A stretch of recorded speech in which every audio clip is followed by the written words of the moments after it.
of Circus. Welcome to another edition of Circus History Live, our monthly program that's presented by the Circus Historical Society, where we talk to people past, present, and future, really, about circus history. And we also get your questions, and we're going to take some of them later today. We have a fantastic program planned for you tonight. We are going to be talking to some girls who have been around the circus their entire life, as were their parents, as were their parents' parents. We have a program called Growing Up Harriott, and it features Laura and Cindy and Christine and Heidi Herriott. And we're going to get right to it right now. And I'd like to introduce you to the four Herriott girls. Thanks for joining us tonight. Thank you for having us. Thank you. Absolutely. Thank you. So, I thought that it would be interesting to get started because you all have had such an interesting background when it comes to circus history and all of the different circuses that you've been involved with. But that background has also been different. So let's start with you, Laura. I mean, tell me, what was your first memory of the circus? I'd have to say probably Mills Brothers Circus. I was 5, 6 years old. I was Peter Pan on the Speck Float, and Mousy Schmitz was Tinkerbell. And that's probably my first memory. And also in winter quarter of Mills Brothers Circus. I remember that vividly. It was not a comfortable place.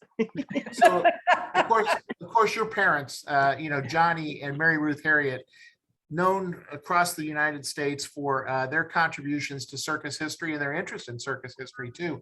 What do you remember about your parents' acts when you were a child on the Mills Brothers Circus? I guess that must have been in the 1950s, right?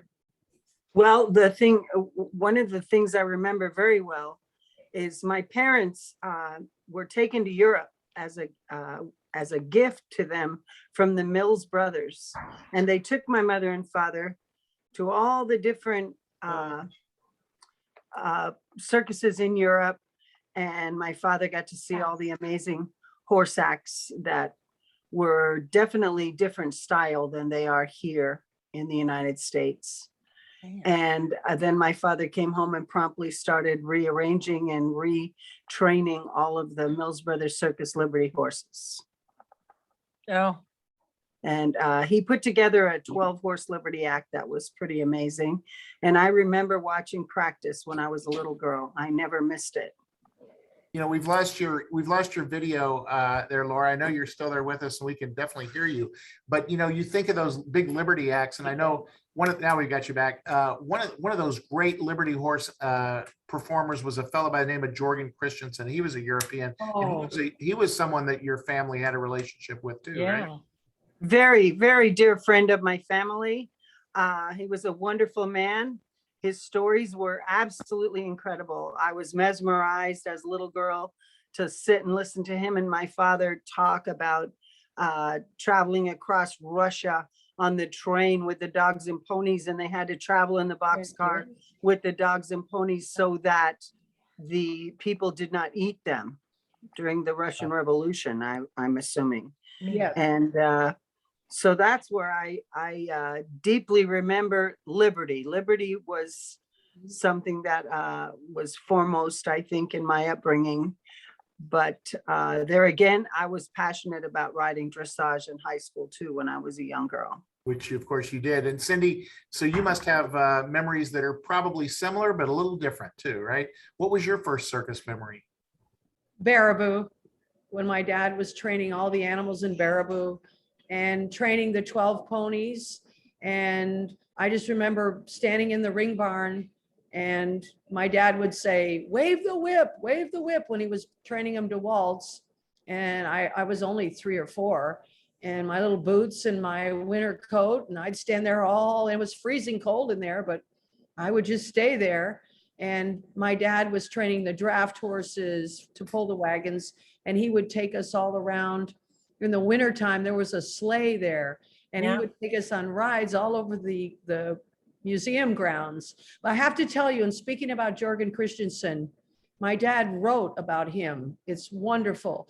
But Jorgen's last time in the ring, he came to Baraboo to visit my dad. They were such close friends with Edna.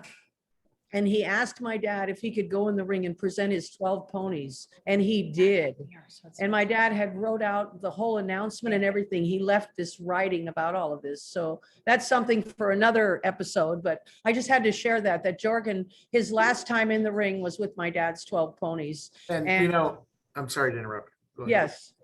Go But ahead. that's interesting. And just to kind of clarify a couple of things for people who might not realize, when you talk about Baraboo, of course, you're talking about the many years that the Herriott family spent at Circus World Museum in Baraboo, and the fact that your family presented horses and dogs and elephants up there. But Animals. to that, Jordan Christensen, just a footnote to that, and I think that was in 1965, I think, which was when he made that last trip to Baraboo. And he died only a couple of weeks after he was there. So what, a wonderful tribute that your father gave to him, really in his final days. Yes. Yeah. So Heidi, when you think about, you came along a little bit later, obviously Mills Brothers was long in the past and the Herriott family at that point, but you must have some early. Yeah, I was born on Mills Brothers in 1961. This is my 60th year. And of course, I don't remember that, but I remember Baraboo. I always tell people we were in Baraboo all of the 60s, which was for me. Mhm. And absolutely same memories as Cindy. My dad had the 12 ponies and we rode the ponies. They pulled sleighs. We had Little Bit. There's a great picture of Wiener driving Little Bit in the parade in a clown costume. The stuff we got to do, my father just loved his little girls and would take us in the training barn. And a real quick story, I just visited Baraboo. I'm in Lake Geneva, Wisconsin at the Dancing Horse Theater. And I just visited Baraboo and saw Armando Loyal and the Petrovs are there. Cindy, I told Vicky that Foodie was on the Ringling Show when we were kids, And Right. Donna, come here, Boy, Donna. performance Donna Ward is director. here with me. So Donna Donna Ward. Ward is Eddie and Mamie Ward's granddaughter. That's So right. anyhow, I know him. she was in Baraboo with us. How are So, you? I know. so our memory, Armando Loyal was there and he took me in the ring barn where the elephants are. And there's a circle on the floor and he goes, all right, solve a question mystery. for us. He said, what is this for? And I said, oh my God, my father made magic in here. Can you imagine? He got there in January, the first year, which would have been 60, going on 63, right, Laura? Was the first. Yes, Winter of work in Baraboo. 62, the Winter- year John F. Kennedy was assassinated. Right. So my dad went in there. There were already some elephants there, but he trained more. He trained the 12 ponies. He trained a high school horse. My mom and him did the Dog and Pony Act, and they opened in May. In January in Wisconsin. And he said, what is this outline of a ring? And I said, oh my God, this is where we sat on bales of straw and bales of hay that they stacked around there. And in the back of the ring barn, they kept the baby elephants. It just is such an amazing memory. And that building, I keep lobbying, I need to lobby harder, should say the John Herriott Training Barn, because Well, it's you just had the chance to do it because there are people who will be watching this that. what he did have in there, as I'm a trainer, all my sisters were trainers, but what he did in there boggles my mind, the amount of stuff he produced. And then going forward, elephant, pony, and dog, and mixed animal act. Every year he trained something new, but yes, pushing the dogs off the seat in the dog act was all our rite of passage. And that's my first memory of being in the show. That's great. Well, Christine, and we've got a couple of things here we have to get out of the way with you. We want to hear about the first experience, but we also want to hear, why is it that everybody calls you Wiener? You are Wiener Herriott to most of the people who are on this call. Yeah, most people don't even know my real name, but as I grew up, they started calling me Christine okay, I got to tell you a very quick story. Apparently, Heidi had a little bit of a lisp when, we're only 15 months apart. So we went to Baraboo when I was 3 months old. Apparently, she couldn't say her R's, she said W's. So out of Christine, she came up with Wiener. Now that's the version I got. I don't know. I'm sticking with it, but I don't know. But anyway, I went to my mom, there was a big story about it. but she enrolled me in school as Amy Lee. So I went all through school as Amy Lee. And then all of a sudden I said, Mom, I need my birth certificate. I got to get my driver's license. And she said, well, here it is. And I said, well, who is Christine Marie? She said, that's you. And I said, why? Oh, man, talk about confusion. But Wiener stuck longer than any other name. Well, there was never any confusion when the Harriets were in a circus ring. What was your first Thank you. memory? Ditto of my, I was 3 months old when we went to Baraboo. So I grew up there literally, everything about you growing up in life. I just remember the same thing, growing up with elephants, every animal, just being part of it, going in the ring barn. It's just a sensational feeling. And then I remember when I got a little older, going in the wagon barns. And I named the wagons. The We knew Golden all Age of the wagons. Chivalry was the dragon wagon. Yeah. It was like I would name the wagons because it was so fascinating. And just being there and the loading of the train and the parade. And I would literally come home from kindergarten. I'd walk home alone. Imagine that in today's world. Cross the bridge over the Baraboo River, go to Mamie Ward made me a clown outfit, which is amazing right there. I'd go in the dressing room, get dressed and make the 1 o'clock parade. And the deacon is a Yes. very famous person. Deacon Blanchfield, yeah. Old time ringling wagon Old-time truck guy. ringling tent days. I mean, goes way back. Always wore a tie and a shirt and dress pants. He had my little horse hooked up to the little cart, like I was a little queen, and I got in there and I drove my little horse in the parade every day. So that was pretty special. So, you had those experiences in childhood. You're Mhm. all accomplished trainers yourself today. But first of all, I want to ask you a little bit here, Laura, you're with the circus now. I mean, I saw you just a few weeks ago with the Loomis Brothers Circus, but let's kind of walk through your history in the circus world. Well, back to Baraboo, when I was a little girl, I'd sit and wait in the ring barn while my father trained his 12 ponies.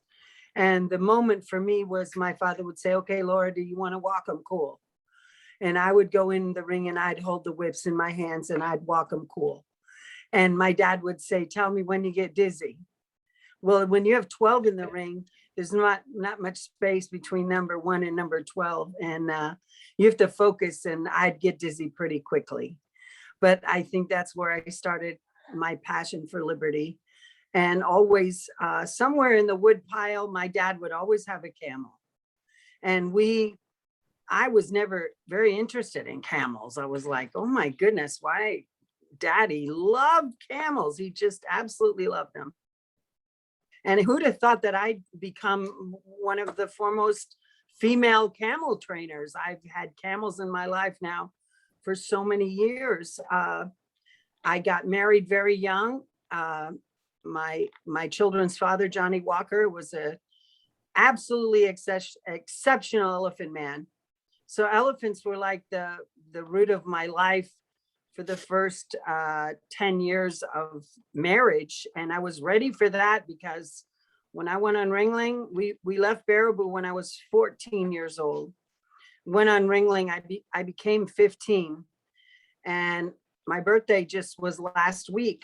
And it was August. We were in Houston, and one girl left the show. And my father came to me and said, Laura, can you do the dances? Can you do the production numbers? I said, absolutely. I had gone to the dancing school in Baraboo. My mother sent all of us to dancing school. She sent my children to dancing school. We all have that basic. And I was ready. They put me in the show in 3 days in the greatest show on earth. And it was probably one of the greatest experience of my life. And then the next year went on the Blue Show. And then a few years later, I went back on Ringling as a teenager when I was 18 on my own and was a showgirl. And undoubtedly the greatest experiences of life. And from there, then I just, as I said, I got married when I was 20. So I've been on the road having a career ever since. And I think I always say, and I've had a hard winter here. in the hardest times of my life, in the darkest days of anything, being a single mother or whatever happens in my life, I take those whips in my hand and I walk in the ring, and that's what I do. And that's what saves me, and that's what separates me and gives me a career. All my life as a single mother, as now I'm married and my husband and I are partners. It's been the backbone of my life, starting from Laura, do you want to walk 'em cool, to right now I'm on hiatus from Loomis Brothers. God bless Justin Loomis. Beautiful little circus, and I present my 6 white Liberty ponies and do the pony ride. What else would I do? Where would I want to be? There's nowhere I'd rather want to be in my life. So, Laura, before we move on to one of your sisters here, I want to talk a little bit about your father, Johnny Herriott, and the fact that, he was not only this terrific performer, but he also had a passion for poetry, right? And Yes, he did. I just tell everybody on this call here, I've asked each of the 4 Herriott daughters to come up with one of their favorite poems that their father wrote. And I'd love for you to tell us what you have chosen. Well, of course, my choice to read is Circus Liberty Horses. My father has a little prelogue here to it that says when he put together the Liberty Act in Circus World, which was one of the biggest I've seen him present, him and my mother could present them. And he said that inspired him to write this poem. So this is called Circus Liberty Horses. A crack of the whip and they trot into sight. All of the horses are now in the spotlight. The lights bring out the beauty in these bays, dancing and prancing in so many different ways. In the ring they move with majestic pride as the trainers command, forward, reverse, and side by side. With grace and style, they move through their paces, almost like a fine team of 6, but working without traces. They respond with dignity, these beautiful 6, to music arranged for their variety of tricks. A fitting gallop, a rhythmic waltz, a march with a beat. They do it in time with their thundering feet. Their tack is snow white. Their feathered plumes float in the air. They line up so anxiously and execute a beautiful rear. Each horse bows as he exits the ring, and there is no doubt that he is the circus king. Sensational acts the circus proclaims and endorses, but there is no grander sight than a troop of fine Liberty horses. And I think that, as we look back on the careers that the 4 of you have had, and obviously your mother and father, Johnny and Mary Ruth Herriott, and even your grandfather, who I don't know if any of us on this call ever had the opportunity to see, Milt Herriott, but Circus Liberty Horses were always a part of the Herriott legacy. And Cindy, I've also asked you, and I can tell, this is an emotional time here. Yeah, I love Liberty Horses. It's such a beautiful, glamorous thing to present, such an elegant thing to do.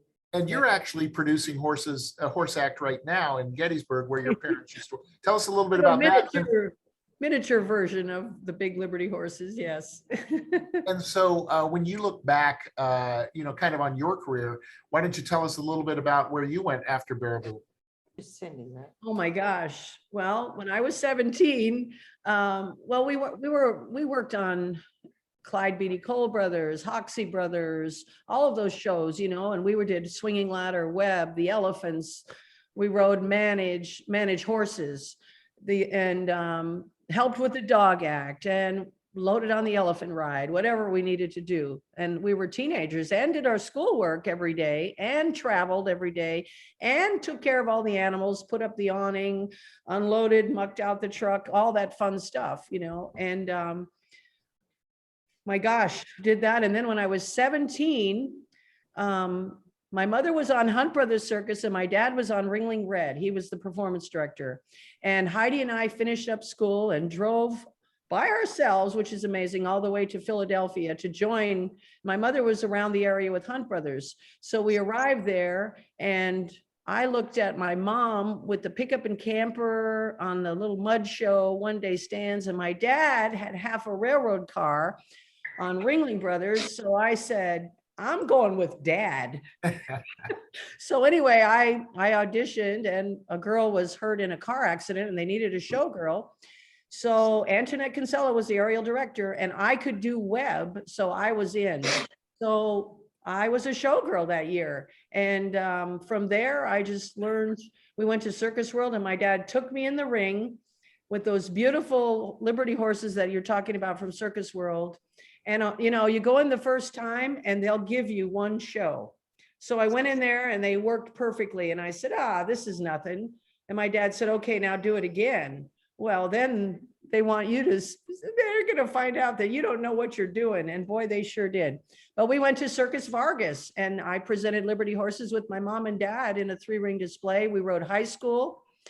I rode General Vargas, Clifford Vargas's prize horse. And we just went from there, you know, and then when I got married, of course, I married an elephant trainer and we went on to do that. Yes. And then we ended up, we decided we wanted to kind of have our own life and a home and everything. So we didn't want to work elephants anymore. We had to live in somebody else's winter quarters. So we bought our own mixed animals, camels and llamas and horses.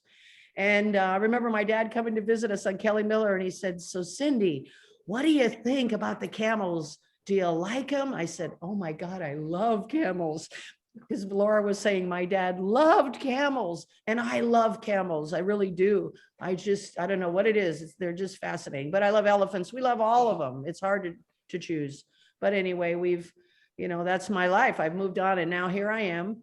And I went off the road for 15 years, but my husband knew that I needed to do things. And my dad kept saying to me, Cindy, you need to get a horse. You've got to do that. You can't just give that up. So I did. I bought little miniatures and trained some things for my sisters. And he realized that made me happy. I couldn't just give it up. And now here I am working again. And I'm just so happy to be doing that. And did you say that, did you tell me that you had a recent addition to the Herriott horse family? Oh, my little, actually the one little miniature here that belonged to Heidi and she had sold them to the park over the winter. My little horse is the father and she just gave birth 3 days ago. So we've got a cute little paint, adorable little guy. We've got about 4 little babies here, but he's actually, I guess I'm a grandma, I can say. Get him into the act, right? So we'll see. So I asked you also some of your father's poetry. What kind of struck your heart when you wanted to pick something? Well, I chose The Greatest Show on Earth. I actually was there 4 different times in my life. And 3 of those times. Heidi's got a picture she's showing us here of I guess that might be the new little folio. Oh, the baby, yes. But I actually was on the train with my dad. This is what he wrote at the top of the page. In the mid-1970s, I was on the Ringling Red unit as the performance director. I was fortunate to have a beautiful half a railroad car to live and travel in.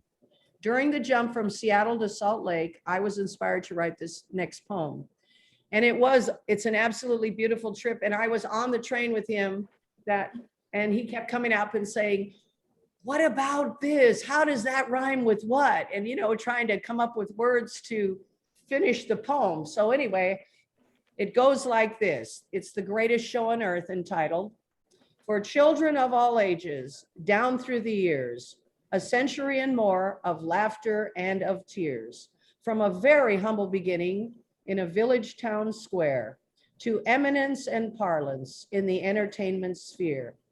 It brings out that magic of joy all throughout the land, wherever it may stop by the people's command. What is this giant of thrill and laughter that leaves fond memories forever after? It's elephants and clowns and acrobats' feats, the man on the flying trapeze a treat, the brass of the band, the ringmasters so neat, the beautiful horses with their thundering feet, and a few hours spent in happiness complete. But its work is not easy. It fights for its life. Its history is clouded with many moments of strife. Through fire and flood and famine and war, it is never stopped by these challenges and more. Big Bertha, it is called all through the years. by the people who love it through good times and tears. It moves across the land, a giant caterpillar on rails. No boundaries can contain it along its many trails. All cities it has visited for over a century, so more remembered, whatever the reason may be. Each city has a tale to tell about the circus, some good, some bad, some that could even hurt us. But the people who command it and are familiar with its work have always insisted it be the greatest show on earth. So appearing in your city each year, twice daily, it's Ringling Brothers and Barnum and Bailey. That's terrific. And you know, we're about halfway through this presentation. It's time for me to do a little bit of a commercial for the Circus Historical Society. And for those of you who are not members, the Circus Historical Society is, in addition to doing programs such as Circus History Live each month, we also produce the Bandwagon magazine. And Bandwagon is a quarterly publication that takes a look really from kind of an academic, but yet a kind of a popular perspective on circus history.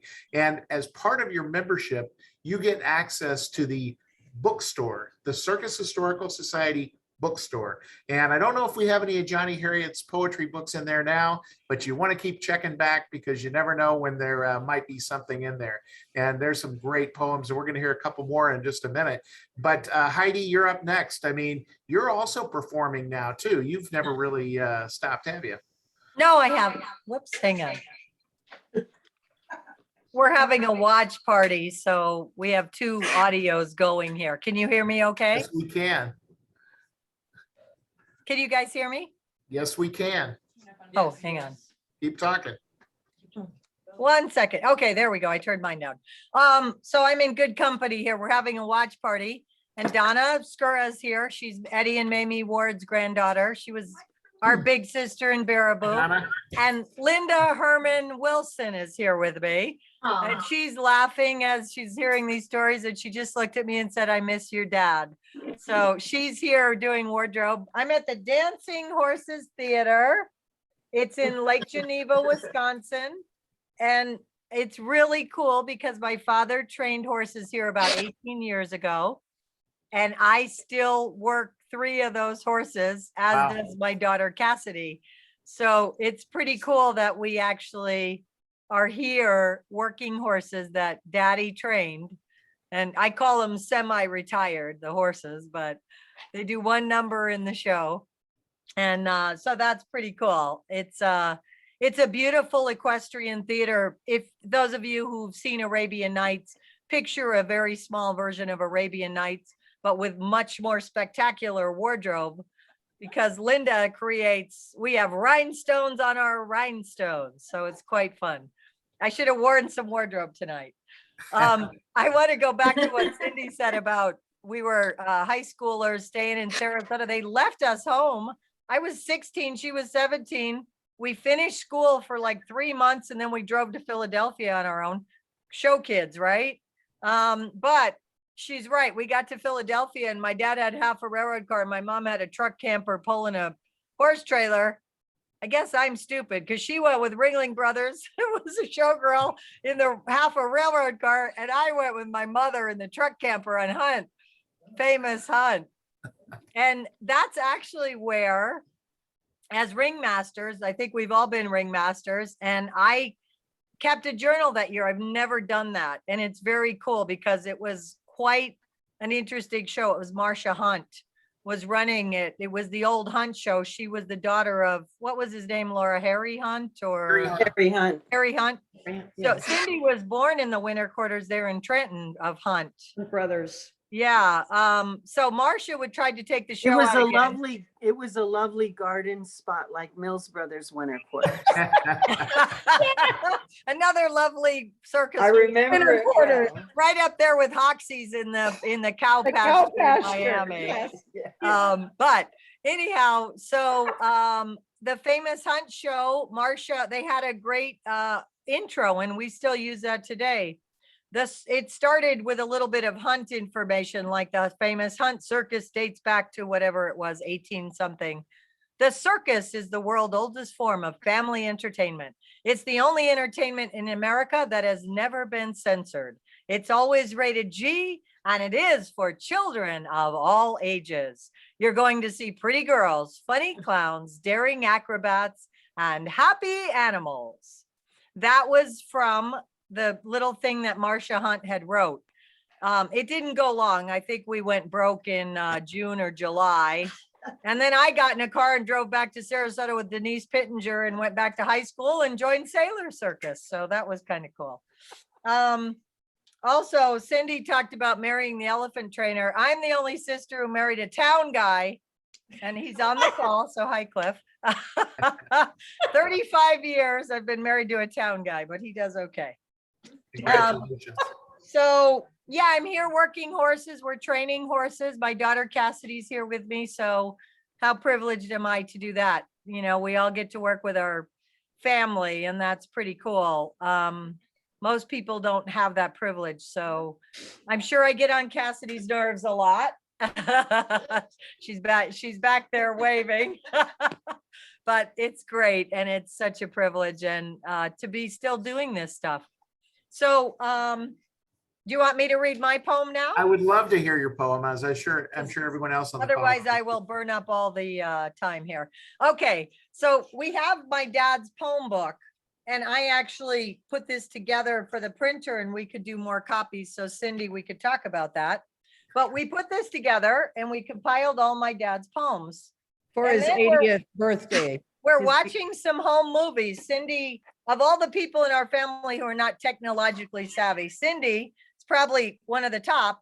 She actually bought the machine that takes video tapes to DVDs. Unbelievable. So she gives us all DVDs for Christmas. It was spectacular. This is a few years ago. So we're watching them, and my dad reads a poem on there. None of us ever Never heard. knew. It was like, so I literally played the DVD back and wrote, like, transcripted the poem. So here's this poem. Oh, cool. Yeah. God bless the circus is the name of the poem. God bless the circus, the life that we love. It was created for us by his power from above. Of all the arts that exist on earth, this is the one. This is the one that begins at birth. The ballet, the opera, the symphony are also enjoyed, and certainly should be. The singer, the dancer, the silver screen, all together make a beautiful scene. But the circus goes back to the days of Rome, the lions, the gladiators, the chariots, their home. The court jester and juggler of medieval times, the dancing bear, the bounding rope, and the mime. All come together, these skills of man and beast, to become a great art that will never be deceased. The art is so demanding in this variety of skills, utilizing all the talents that the good Lord wills. God took a segment of people that he sprinkled with gold, and their talent produced a sight to behold. All nations partake in this grand endeavor, and we have learned to work and live together. The German, the Italian, Polack and Jew, Hungarian and Hispanic, just to name a few, all working together in this life so unique, is in itself an amazing feat. But we love to perform for the roar of the crowd, and certainly in the circus, the ovations are loud. God bless the circus, the best of all things, the one place on earth, truly freedom rings. Yay. What a fantastic poem. And isn't it Sorry. great? Isn't it great that you were able to save that poem? Because had no video been made of it, it probably would have been lost. And what a terrific I know. Thank you, Cindy. yeah. Well, thank you, Johnny Herriott, too. Yeah, No. that was dated 1994, by the way. And if we do the book again, we'll add this. And then there's one more poem that we don't have in the book. My dad actually wrote a tribute to Desi of the Flying Españas, who was unfortunately, lost too soon. He wrote a beautiful poem, something about angels. And so Cindy thinks she has it. So we'll try to find that as well. Great. So Wiener, AKA Christine, AKA Amy. We'll just call you Wiener. Wiener. So I mean, you were kind of the baby of the family. I guess you are the baby of the family. But I remember as a kid seeing you on Hoxie Brothers, and you were performing as a child too. What is your circus history? Well, I was thinking about it. I first rode in the circus. Actually, it was Storytown, the park in Lake George, New York. My sisters and I did a quadrille with 3 horses.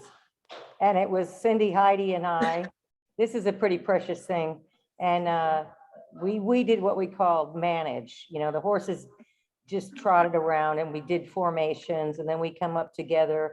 And then at the end of our little demonstration, my horse bowed. So I was like, wow, my horse bowed. And I was only 9 years old. And then at night, my dad and I was fearless. My dad and I would go race horses around Storytown, like have races. It was crazy. But anyway, then Laura came in on America Anthem, and she was the feature star because he did an actual high school horse act. But those are precious memories. I mean, we could go on and on about those. But then I remember later on riding high school on Clyde Beatty when I was 19. And Heidi and I did a really sensational act, I think, to say myself, but we had she rode a big white horse named Kai, and I rode Reba, which was a black mare that my dad paid $125 for, and he made a Liberty Act with him, the black and white Liberty Act, to go to Storytown that year. And Reba ended up being one of the best high school horses ever. I rode her first, and then my sisters took over. Heidi rode her side saddle and did the waltz and rare, and then Cindy also did. So we all kind of partake with Reba, which was an amazing horse. And when Katja Schumann had a tragedy at Lincoln Center, she came down to Florida and had the choice of any horse in a barn, and she chose Reba. So Katja Schumann rode Reba in the Big Apple Circus. So that's a pretty special moment. And then also the first year that I ever had a dog and pony act I was 19 on Clyde Beatty Co-Brothers Circus. And back to Hunt Brothers though, quickly, because they completely omitted me out of that whole year. It was like I wasn't even there, but I was there because guess what? I left school and went on the road at 14 with my mom on Hunt Brothers while they were still in school. Laura was already off on her, on her own. The first year I juggled in the circus. So that was pretty special. And people like Herbie Weber were there, and just the idea of performing. So now we come to, as she said, actually we visited New York City is a story. I remember going to the train car and all that. But the story that stands out to me is we showed close to New York City, of course, in the East, everything's close. So my mom and we went to see the Madison Square Garden Circus, and we're sitting right up in front. We had good seats. And Gunther Gable Williams rode by on the elephant standing up, and he looked down at me and he stuck his tongue out. So after the show, I said, "What was that all about?" And he says, your dad told me you're a pretty good juggler, but he says she sticks her tongue out when she juggles. And I thought, what an honor that this man would do that for me. That's a true story. I know it sounds crazy. And then my dad went to Brian Dubé, who's one of the famous juggler, makes the best equipment, for jugglers. And he bought me fire torches. So I actually had a finish to my act that year. And then also, as the years went on, of course, we all went to school. I probably, I stayed with my grandmother even when they were off on their own. And, but I just, every year was something new. And then, like I say, 19 was probably the pinnacle of when I went on Clyde Beatty Co-Brothers Circus with a dog and pony act. And that's when I first got inspired I had all my own music written for the act. And then we had the high school horse act, and we had, I made cowgirl costumes from Heidi and I, and it kind of gave me the drive to do what I do, up until now, create, produce, make wardrobe, train animals. And it's interesting. with Liberty, I also had the Lone Star Pony Review now. It's been over 25 years. So Wow. My Liberty Act has continued for a long time as well. It's interesting, horses in the circus in general. You go back 100 years or even a little bit further, and everybody knew about horses and knew their capabilities. And when they would see a Liberty Act, they would know how difficult it was to train, these horses to do this. today, I think that everyone admires horses, but we don't have that same personal experience that you, the Herriott girls, have with horses. And so what I'd like to do now is and I didn't tell you we were gonna do this, but we're gonna roll a little bit of tape here, and let's just kind of talk it through, and I'll ask a couple of questions so that we don't step over each other, but I think this is Heidi, isn't it? Happened. With her That's big, me. or Chris, this is Oh. me. So No. let's go ahead and roll this this video. And tell us what you're doing here. Maybe we can fill the audio. Okay, so tell us what we're about to see here. Okay, I'm sorry. This is in Omaha, Nebraska. And this was my Big and Little. And the girl, the singing, she was hired and she did singing and aerial. And I really particularly love this because she sang cabaret in Come to the Circus, my friend. You know, we changed the words. And then I did my Big and Little horse act while she sang and she walked around the ring. And it was pretty special. I really love that. So I think all of you have been associated with Big and Little Horses, but from a spectator's perspective, it's a great act here, right? So Cindy, tell us a little bit about what goes into this training process. Well, is that little rum? Yeah, Cindy trained that little miniature horse. Yeah, I actually have my Big and Little here performing every day. And, it's usually when you do it with a draft horse, like my father had a big Clydesdale, it's a lot simpler with the big guy like that because they're such gentle giants and they have a slower That's trot. Tornado, isn't it? No, that's Einstein. Einstein, that's Heidi's. Heidi trained him originally. Einstein was her little horse. But I So trained Heidi, the horse. So Heidi, when you're training your horses, and obviously, you've already explained to us here, we've got a situation where these horses were trained individually by different people. Do they just normally, do they know what to do and they don't really pay attention to the other horses, or are they watching what's going on? Well, like any Liberty horse, a Big and Little is just a Liberty act with, different size horses. And my dad, I just, a quick note for those of you folks who remember who's on the call, Zeb and Romeo. My dad had Big Zebulon, the Clydesdale, and that was a beautiful Big and Little. And real quickly, the reason he named him Zebulon, because we're descendants of Zebulon Pike, who discovered Pikes Peak. But every horse has to be trained individually and create that foundation and that basic Liberty work. And then the sky's the limit, whether it's, a Big and Little or a 12-horse Liberty act.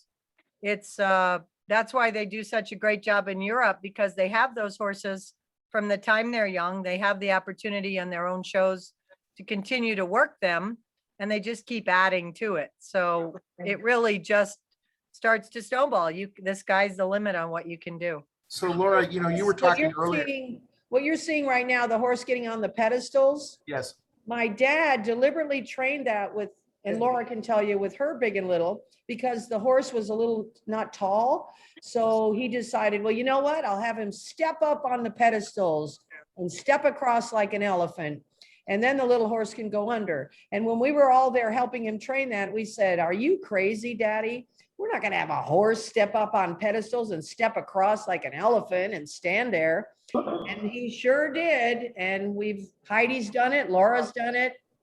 My horse stands on the ground because he's tall, and I'm fine with him. And I don't need all those props. It's more props to haul, but it works when you need it. So Laura, when you were talking earlier about, being there at Circus World Museum and Baraboo and all those Liberty horses that your father, Johnny Herriott, was training. How do you do that? Do you do it with one horse at a time? Do you get them all out there together? How do you teach them to work together? Ultimately, you have to start one at a time, and your practice starts out at 8 o'clock in the morning, and you're going to be there till dinner time. And then it'll tighten up over the months. You'll do 2 at a time, 3 at a time, 4 and then you're going to train different tricks where you're going to bring in the lead pony with number 4, or the lead pony with the cutback, what we call the cutback horse, or there's you have a whole different system. I would like to say also, as 4 sisters, and we're all trained by my father and my mother. We have pretty generally the same style of training. We do have a lot of differences just among the four of us, but as a rule, certain trainers will have a certain style that they do. And I've worked enough horses all over the country on so many different shows that I kind of have honed skills from a lot of different trainers, which is it's very exciting, very interesting. I can tell you if this horse was trained by Glenn Randall or trained by whoever, you can tell the difference. But my sisters and I, we all started from the same route, but we do have different training styles too. I think, Laura, too, I just want to say in regard to that, not everybody that works Liberty Horses can step in and work other people's horses. Right. It takes a lot of skill to go. Right, that was the point. Yes. Yes. To another show and take over horses from someone that, has worked them. And a lot of people can't do that, but we are able to go on any show, and take those horses and kind of pick their brain, as my dad would say. And then you call somebody, you might say, hey, tell me about those horses, or did they do this or did they do that? But basically you have to go in and pick their brain and figure it out for yourself. And Daddy made a lot of people look good over the years by training spectacular Liberty acts. That gray one of Ian's was worked by a lot of people, and boy, it was hard to screw them up. They were amazing.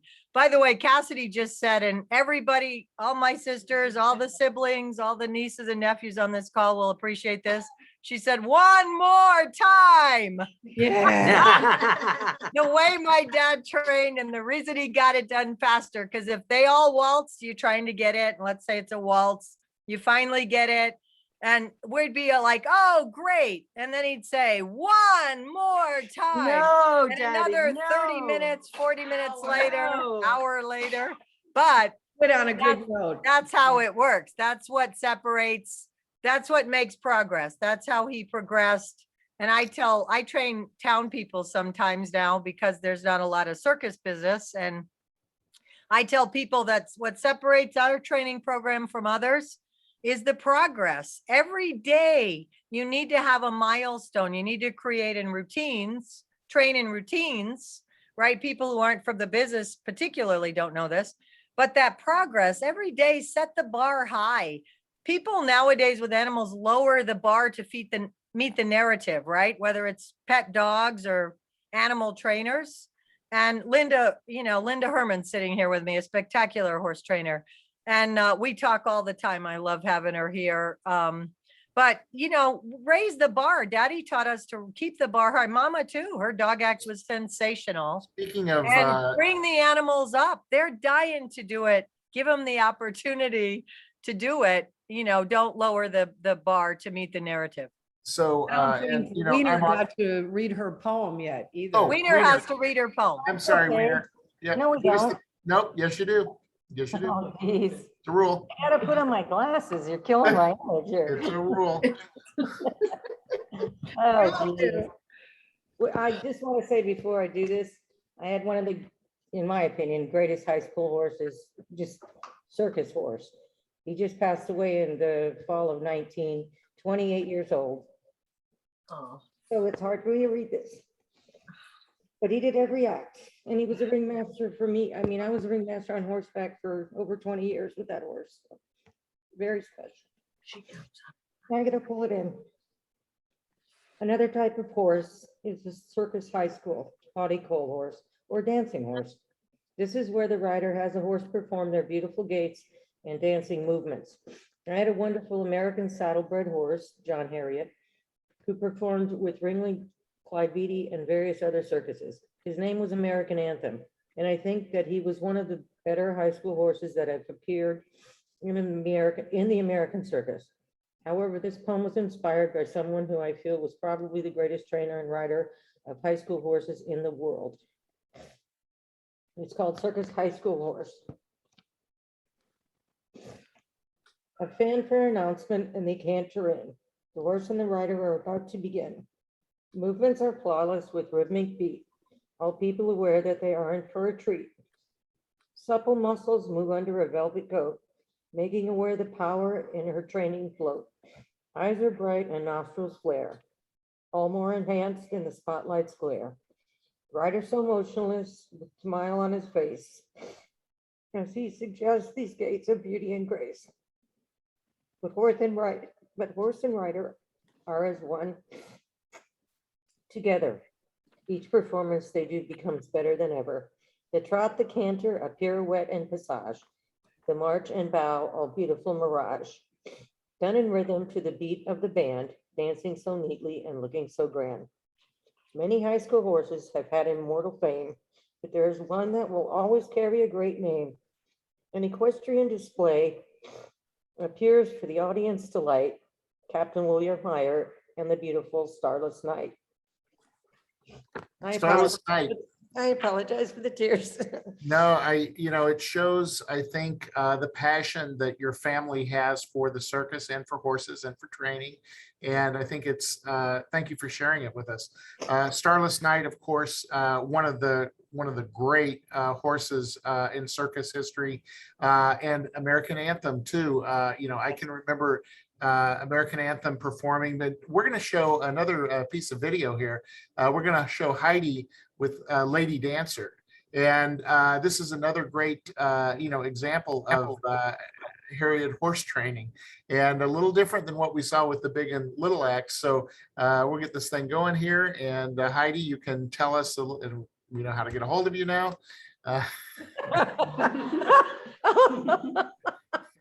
And where are you here? This looks like Circus World. That looks like Dave Salutis. Yes, there. And I'm okay, Cassie. Okay, Wiener, what are you laughing at? I'm not. Wiener, what are you laughing at? All right, here she comes. Self-promotion.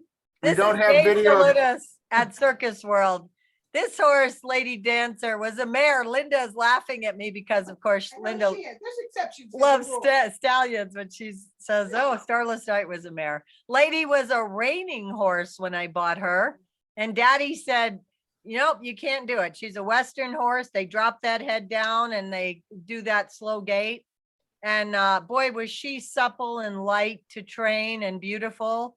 So the only part I used were the spins at the end, which was so fun with her. But how fun to go back to Baraboo and perform. This was 2011 and 2012. And Cassidy and I got to go back to Baraboo. And that's the Miller Hippodrome that the Deppies built, and where I'm sure all of you guys remember our childhood. That's where we started our childhood. A funny story, while you're watching the video, we had the 3 baby elephants there. My dad had Topsy, Toby, and Eva, and the vet there was Doc Loesch. I'm actually a friend of them on Facebook. The wife is still alive. So Doc Loesch would come in. So my dad did a thing with the elephants where they'd sit on the ring. They'd say, Topsy, take a bow. She'd run up and trug foot salute. Eva, take a bow. And then Toby would sit down on the ring curb and shake her head no. And my dad loved to have a little comedy in his acts. So Toby would sit right at the end of that ring curb, right at the door there. And one day Doc Loesch walked in to do some stuff with the animals. And Toby didn't get up off the ring curb, but she slid her ass halfway around the ring curb because she didn't want to be anywhere near Doc Loesch. It was too funny.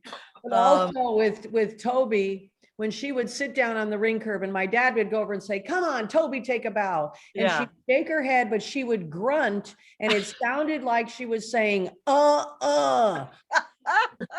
People thought she talked because she would do that. And boy, he was ahead of his time there, doing the introductions to the audience. Oh, yeah. All that He- stuff. If I could interject a second, this is where I first rode high school. Yeah. I was 12 years old and I rode American Anthem in the show and did the full 100% high school horse act. Yeah, So, that's at the Muller Hippodrome at Circus World Oh, Museum. yeah. yeah. So Fantastic. I have a question about this particular act and this particular horse. Now, you said this was in 2011. your father, Johnny Herriott, he passed away in 2015. So he must have loved seeing you perform this act. Did he help train the act? He did not. I would love to say he did, but as my sisters could tell you, my mom got hurt in 2004, I believe it was. She was 11 years as a quadriplegic. I hope you have, by the way, I hope it's coming up. I do the jumps, the jump rope, which they don't do in this country. It's kind of cool, but I'm not sure if that's going to be on the video. So no, my father did not help me. I spent a little time with him, but I trained the horse completely on my own up in Orlando. And, then, we call him or I call my sisters. I called them the other day or a couple weeks ago about a horse training issue I have here, but I was on my own. That's Lucky Star. He's famous. I sold my horses recently. I'm changing gears a little bit. I had some neck surgery and hand surgery, and I'm hurting a little bit, but Lucky Star went to a lady who does unicorn hugs therapy, and he does Give Kids a World and Make-A-Wish as a unicorn. And I couldn't be happier that he's out there doing that. It's very cool. That's a big and little as well. But Brittany actually has yeah, a horse that I trained also. yeah. So Lucky Star is along with Spirit, a little horse. Unicorn miniature. Hugs Therapy, Brittany Beard from Renaissance Fairs, but she does some great work. And as long as my horses went to good places. Unfortunately, Lady Dancer colicked in 2017. Cassidy and I were getting ready to hit the road as the Rhinestone Cowgirls. Cassidy was finishing college, and 2 weeks before we left, she colicked and died. Oh, And wow.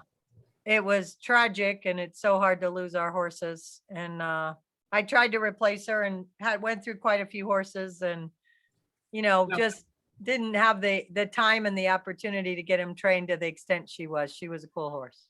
And by the way, just in case my sisters are annoyed you're watching me, I have a YouTube channel. So there's that. I actually put my videos online. If I could, Yeah, if we're I not could all just as have, good promoting ourselves as Heidi is. Laura, if I could just have a second, Go ahead. once again, to interject, we haven't even scratched the surface of dogs. Yeah, My riding grandfather Mill absolutely loved dogs and ponies and monkeys and goats. My father was a sensational dog trainer. My mother was a sensational dog trainer. We've all had very, very good dog acts in our industry. My daughter is a sensational dog trainer. It's just something I wanted to interject because it's a huge part of our careers. So Laura, And, what's the easiest dog to train? What's the easiest breed to train, Laura? Anything crossed with a poodle. Yeah, A yeah. poodle or anything crossed with a poodle. Unfortunately, the grooming will kill you. Cindy had a professional dog grooming business for years. We're all professional grade dog groomers. My friend Donna is sitting there. She's beyond us. She's a world-class dog groomer.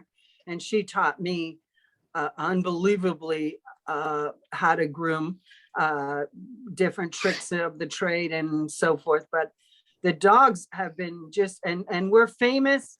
I always say we pick up where they leave off, because we do the dog tricks, but then the pony comes in and then it goes to a whole different level. And for me, the riding dogs is like second nature in our family, and it's old school, and it's there's many families that have done it, but it's just something that is really in our roots. And I said during the COVID, you can shut down everything. It doesn't matter, but you can go out on the street corner with a dog, make the dog jump through the hoop and pass the hat, and you can still make a living. So I just wanted to. Is this the jumping Also- here, Heidi? Oh, yeah, the jump rope. Yes, that's Heidi doing the jump rope. Mm-hmm. So Wiener, Heidi and I have all done the jump rope. Heidi and I have done it side saddle. wow. And I trained my own horse too, Yeah. without my dad. I trained him from the time he was 2 years old. He did everything, and he also turned the moon when I did my Pocahontas act.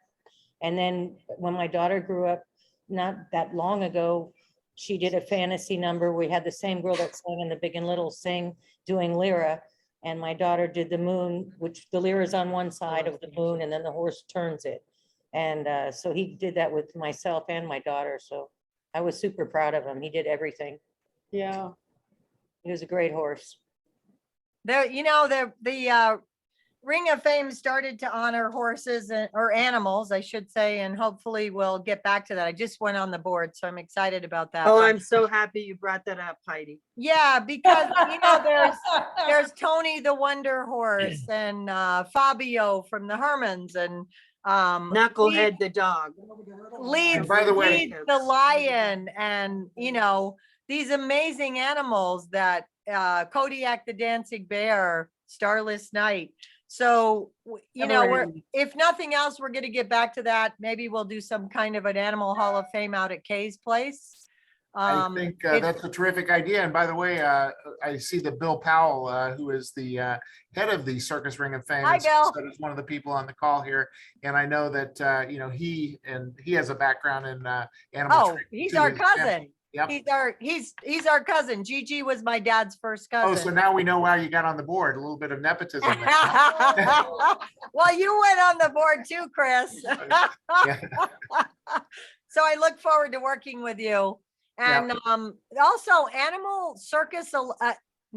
American Circus Alliance just started up, right? With an effort to get the circus in an appropriate position in place in the United States and worldwide. And I've been asked to head up the Animals and Circus Committee It's because a terrific. lot of the people on this are new circus people. And to their credit, the folks who started this want to make sure that people understand the animals' role in the circus. So I've got a meeting coming up in the beginning of September, and we're going to get that going. So we're going to keep this alive. Animals are where the circus started. 1793, the first circus in the United States. I want to talk a little bit about that. And I am also going to encourage those who are on the call. We're asking for your questions for Laura and Cindy and Heidi and Weiner Herriott. If you have a question, feel free to put it into the chat area, and we will try to get to as many of those as possible. And I'll kind of keep an eye on that stuff if you do have a question. In the meantime, I will kind of throw one out there here. You talk about animals and the importance of animals to the circus. And, the circus obviously lives a lot of places, but many of us on this call do enjoy animals on the circus. Horses are often thought of as almost domestic animals, like a cat or a dog in a lot of ways. But did you see much or do you even now see much, if anything, in the way of animal rights activists relating to horse training? Circus horse training. And I'll start with you, Laura. I mean, you've been on Loomis Brothers recently. Do you ever see any animal rights? And they have had, obviously other big animals, including elephants over there, but any animal rights activists when it comes to horse training or even dogs? Absolutely. The impact of it is overwhelming, overbearing, and devastating. But one thing for sure, when I learned to be a horse trainer, my father before me, we cracked the whip. And you crack the whip, it's like I'm a whip expert, and I'm proud of that. But we don't crack the whip across the horse's back. We crack the whip into the air. And it's been very difficult for me to not crack the whip, because as soon as the people hear that, they don't believe their own eyes. What they're not seeing is the whip touching the animal, but they hear it. And my father could crack the whip 3 times and bim, bam, boom, like it was amazing. And you can't do that now. You have to, and which is fine. It's just a theatrical movement. The whips are the extension of your arms. And if you had as my father used to say, if you had 6-foot arms, you wouldn't need whips. They're a guide, and the long whip keeps the horses away from you. The short whip, when you get up close, it is an issue. Certainly not anything like with exotics, which I was on an exotic animal business most of my life too. But it's still very difficult. The interesting thing is camels are never disputed with animal activists. And I laugh because I think they've seen camels be beasts of burden since the beginning of time with the nativities in the Bible and so forth. People never have an issue with camels. It's like, Interesting. well, the camels the same. If we're starving the horses and the elephants, we must be starving the camels too. But it's never been an issue, the camel thing, as far as I know. So we've got a question here, and any of you can pick it up. The question is there a story about your grandparents and your parents' wedding? Yeah, my So who mom wants and to take dad. that one? There's two different ones, Cindy, go ahead. Well, my grandparents got married on Shell Brothers Circus, which was Bill Powell's grandparents' Grandfather. circus. Yep. His grandfather, pardon me, George Engusser and Vetus Engusser. Probably in the early 1930s, right? You're talking my grandfather Milt and my grandmother Viola, who was an Engusser, George Engusser. 20s. Yep. 20s. Late Yeah, 20s. yeah. Anyway, they got married and they locked them in what was it, the tiger cage all night. A tiger cage or a bear cage or Or something. the bear cage all night for their honeymoon. Yes. And so that wasn't very fun. But Milton Viola, Viola was, yes, she's an Engusser. Milt Herriott and Viola. And my parents were married in the center ring in Fort Worth, Texas, at intermission on Thanksgiving Day at the Shrine Circus in the Will Rogers Coliseum. And they threw popcorn on them, and Sandy Pettis Fulbright was the flower girl, and Gunther. Gunther Willenda was the best man, and my Aunt Jeannie was the maid of honor. And it was quite a thing for them to They be threw there. popcorn. Yes. Well, And they rode out in a carriage. Mhm. It's a tremendous legacy for those of us who have watched each of you perform. The future, I think, looks very bright, and we can certainly thank your grandparents and your parents, Johnny and Mary Ruth Herriott, for giving us the Herriott daughters. I appreciate all of you for joining us tonight. This has been a wonderful opportunity to talk about some things with some really unique people. And I encourage you also to join us next month for another edition of Circus History Live. Thanks. Awesome amount of people who have joined the call tonight. Thank you all for coming on. It's great to see so many names. I wish I could say hi to everybody separately, but thank you so much. Yes. And Thank thank you, you. Chris, for putting this together. Yeah, thank Absolutely. you. Thank you so much. You know, It means a lot. Absolutely, it's been a It's- pleasure. Truly my pleasure, and I encourage all of you to go to circushistory.org, circushistory.org, and learn more about the Circus Historical Society, which puts on these programs every month.